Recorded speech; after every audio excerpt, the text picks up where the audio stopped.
Hey guys, so today's video is going to be about my lathe. So I bought this lathe a little over a year ago. It is a old Craftsman 12-inch lathe, model number 101.07383.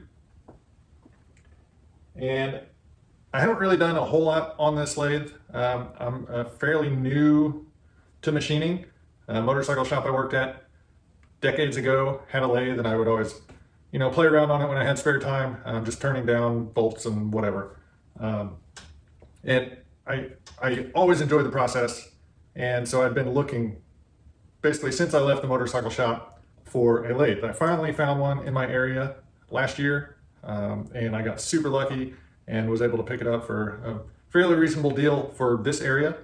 I have added a quick change tool post to it, but one of the things that I've been noticing is a little bit of chatter. And I discovered that it's coming from my headstock bearings. Okay, so I've got you moved in closer to the headstock here. So the newer style of this lathe was manufactured with Timken style bearings for the headstock. This one's a little bit older and it uses Babbitt bearings. To compensate for wear in those Babbitt bearings, they shimmed these caps with a layered shim, or a shim stack. Looking at page 9 of the Atlas lathe manual, a removable bearing cap and shims with 5 2000s laminations are provided so that adjustment for wear is made easily without special equipment or destroying the alignment of the spindle. And so to do the bearing adjustment, you have to remove both bearing caps and both shim stacks, and you want to try to keep the number of laminations even as possible between the left and the right, and you just peel a lamination to adjust the tension on the bearing. So you can see I've got a dial indicator here with my magnetic base, and I've just got a piece of 1/2-inch round stock clamped in my chuck here. And so I'm just going to lift on this round stock, and you can see I've got roughly 5 thousandths play in my headstock. So I'm going to pull these off and look at the shim stacks, see which side has more, and adjust as necessary. And let me just get in here and say that I don't really know what I'm doing. I'm just following what the book tells me. Okay, so need a 9/16 socket, and we'll just loosen these up and remove them.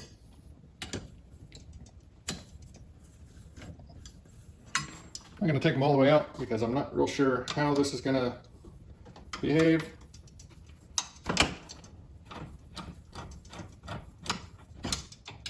don't want anything falling and hitting the floor. And just to note, my switch up here is off and it's unplugged.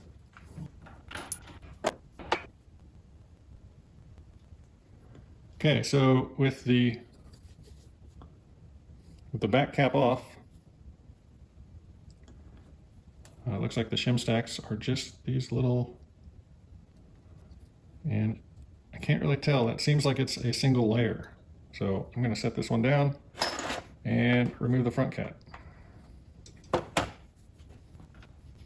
I'm assuming the spindle is just going to sit in there and not try to pull out, but yeah, it appears to be staying in there. So the right side cap, the shim stayed on the headstock.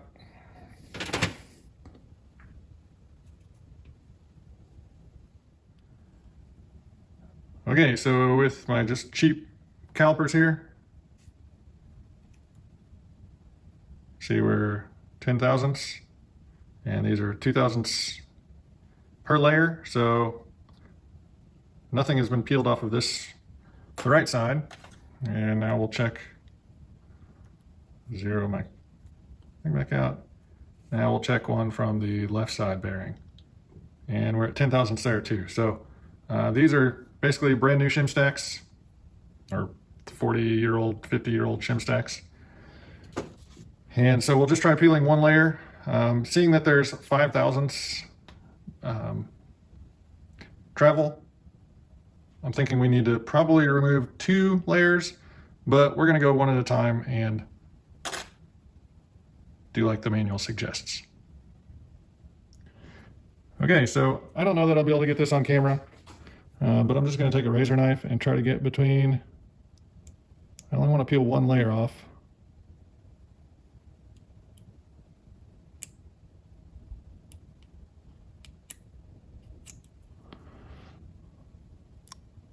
So you can see,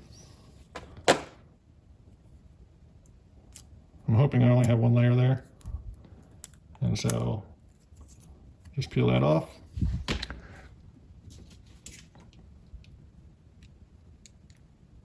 Now let's measure it. Well, I think we only pulled one layer off there. So I'm gonna put this one back in place and grab the one from the back side and try to do the same.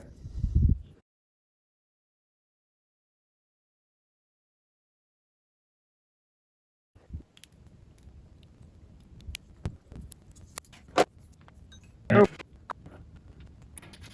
going to tighten these down, put my left side bearing cap back on. We'll measure, see how much drag is on the spindle, and repeat if we need to.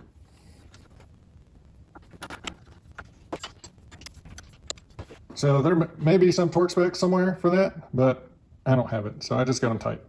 So dial indicator still zeroed, and now for a lift.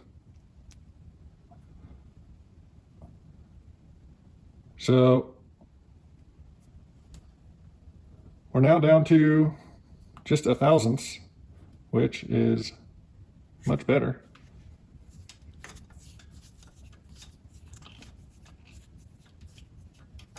It doesn't really drag. It's kind of hard to tell with the belt on there.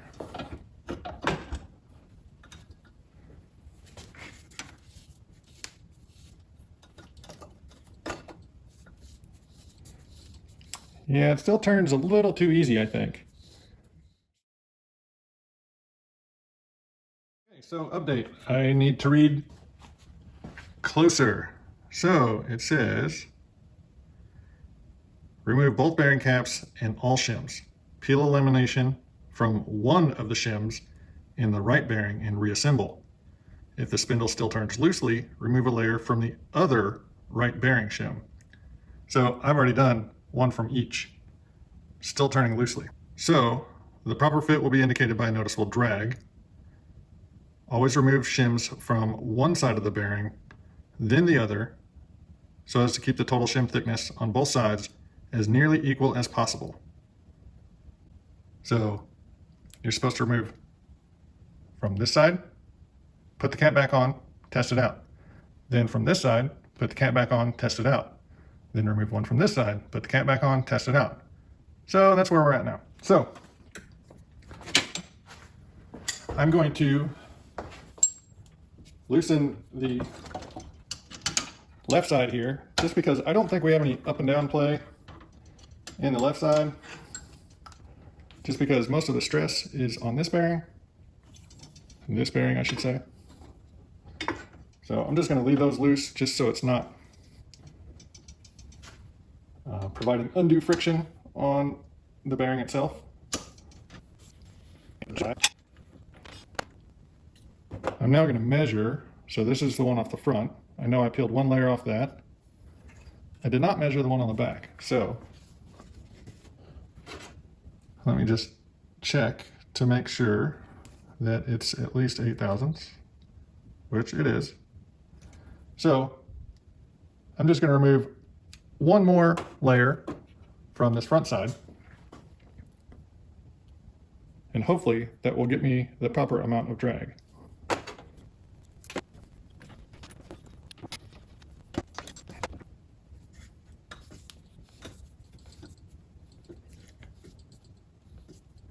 So I think that's probably pretty good. It's kind of feels stuck, and then once it gets going, there's just a little bit of drag. And I think that's what we're looking for. Now with dial indicator, lift, less than a half a thou. So I think that's where we need to be. I need to go ahead and tighten this left side bearing cap down, and I'm going to give it a try.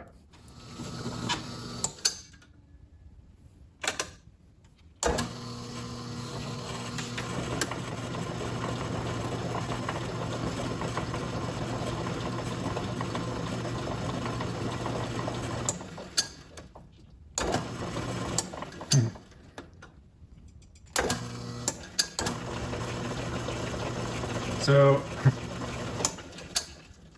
my belt tension, if I have my link belt here too tight, I think my motor to my step drive here, I might need to increase that belt tension because my motor pulley is just spinning. Oh, there it took it.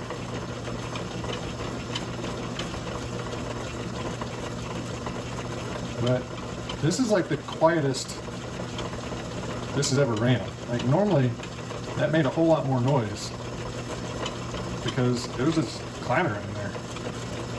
So that's kind of exciting. So that's it, guys. My tooling is really dull, even for being the carbide. It's the cheap cutters from Harbor Freight, that cheap like mini lathe tool kit. Cut steel, I have no idea what kind of steel. It just came out of my little scrap thing down here that came with the lathe. So that could be a really hard steel, I don't know. Seem to be cutting it fine. Got a pretty decent finish on there. And so I'm really happy. Pretty simple task to do. Tightening my motor drive belt definitely helped the stalling or startup issue. And so if you've got an old Craftsman or Atlas lathe that has these Babbitt style bearings and you're noticing a little play in your spindle, up and down movement, this is how you do it. I'd be curious to hear from any of you experienced machinists if I did anything wrong, any better ways to do it. You know, I was just going by what was in the lathe manual, and I will post a link to the manual that I'm looking at down in the description. And curious to hear from y'all. If you have any questions or comments, definitely leave them down below. If you like what I do, give me a thumbs up, hit that subscribe button, and until next time, we'll see you later.